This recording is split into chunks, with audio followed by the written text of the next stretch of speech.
لا إكراه في الدين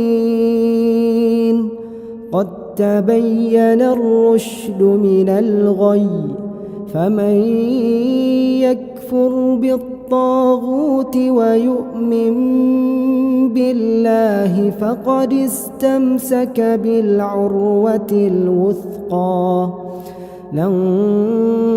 انفصام لها والله سميع عليم.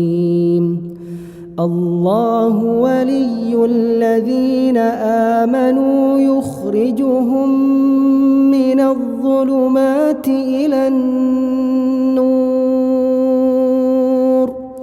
والذين كفروا أولياؤهم الطاغوت يخرجونهم